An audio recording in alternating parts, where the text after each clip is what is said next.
On a la pédagogie du micro-learning, donc nous c'est vraiment les gens apprennent en vidéo de 5 minutes. Aujourd'hui c'est plus possible de rester 2 heures devant une vidéo, surtout pour des gens qui travaillent, qui ont des familles, qui ont des business. Et donc on a fait ce pari-là de pas d'accréditation, mais de se concentrer sur l'aspect pratique de nos cours. Aujourd'hui, nous abordons le sujet de l'éducation 100% en ligne. Ariel et Roy ont réussi le pari de transformer l'apprentissage en une expérience quasi addictive en redéfinissant le terme « apprendre le business » au XXIe siècle. Ariel et moi on s'est rencontrés lorsqu'on avait 10 ans en Belgique. On a grandi ensemble, on était à la même école. Puis on est partis tous les deux à Londres. On a été étudier à King's College. Ariel a étudié l'histoire et moi les mathématiques. Après le Covid, pendant un an, Roy est rentré à Bruxelles monter sa première boîte. Moi j'ai rejoint une start-up qui s'appelait Jelly Smack. Et au bout d'un an, Roy voulait revenir à Paris. Moi j'avais envie de monter une boîte ensemble et très naturellement on s'est associés. On était en école de commerce et notre propre frustration était que la plupart de nos professeurs n'étaient pas forcément des gens qui avaient été sur le terrain et monté des boîtes, que l'école de commerce traditionnelle forme à des carrières dans la finance, dans le conseil, etc. Et pas forcément au monde de l'entrepreneuriat et de la start-up.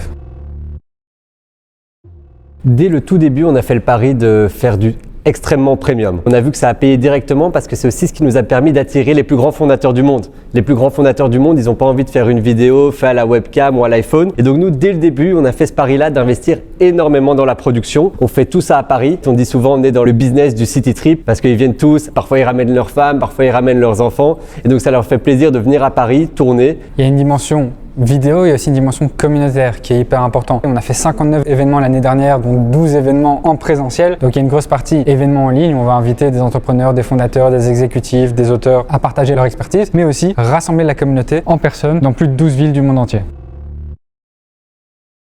Le secret là, c'est que nous ne sommes pas accrédités. Si on voulait devenir accrédité, il faudrait fournir des milliers d'heures de cours et de contenus. Et nous, on a fait le choix du pratique, du efficace, du no fluff, no bullshit. On a la pédagogie du micro-learning. Donc nous, c'est vraiment les gens apprennent en vidéo de 5 minutes. Aujourd'hui, c'est plus possible de rester 2 heures devant une vidéo, surtout pour des gens qui travaillent, qui ont des familles, qui ont des business. Et donc on a fait ce pari-là de pas d'accréditation, mais de se concentrer sur l'aspect pratique de nos cours. Ce qui est sûr, c'est que la valeur d'un diplôme il y a 10 ans, c'est pas pareil aujourd'hui. Aujourd'hui, les diplômes, ils ont moins de poids. Nous, on le voit quand on essaye de recruter, on recherche des gens qui ont des skills, qui ont du savoir-faire. Et donc, c'est vraiment dans ce sens-là qu'Augment va dans le sens de l'histoire. Nous, on essaye d'apprendre les skills pour que les gens sachent vraiment faire des choses. Et aujourd'hui, avec l'IA qui démocratise tout le savoir, toute l'éducation, l'avantage sera aux personnes qui savent faire des choses, qui savent construire. Et c'est ce qu'on essaye de faire avec Augment. Quelle est la meilleure personne au monde pour enseigner ce cours? Parfois, ça va être effectivement la personne qui a la meilleure réussite financière. Parfois, ça va être la personne qui a même construit le produit. Donc, ça va vraiment dépendre, mais toujours réussir à identifier une personne qui l'a déjà fait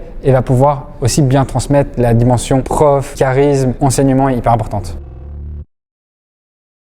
Je pense que ces gens-là qui ont fondateurs de YouTube, fondateurs de Wikipédia, fondateurs de Shazam, réalisé des choses exceptionnelles, sont dans une période de leur vie où ils ont envie de donner, ils ont envie de partager, ils ont envie d'enseigner. Et aujourd'hui, on a une plateforme qui leur permet de le faire, de toucher des millions de personnes. Et je pense que dès le départ, ils ont senti la passion pour la vision, la direction que pouvait prendre le projet, l'aspect global et aussi l'impact que ça peut avoir pour les gens au niveau mondial de démocratiser l'accès à de l'éducation de business pratique pour tout le monde. On a fait 1 million de CA en 2024, on a fait 9 millions en 2025, donc on a fait 900% de croissance sur l'année. Principalement aux États-Unis qui représentent 65% de notre revenu. Les autres géographies importantes sont le Canada, le Royaume-Uni, l'Australie et le Moyen-Orient qui, dans son ensemble, représente 15-20% du revenu. On fait ça depuis Paris avec une toute petite équipe et on est très excités pour 2026.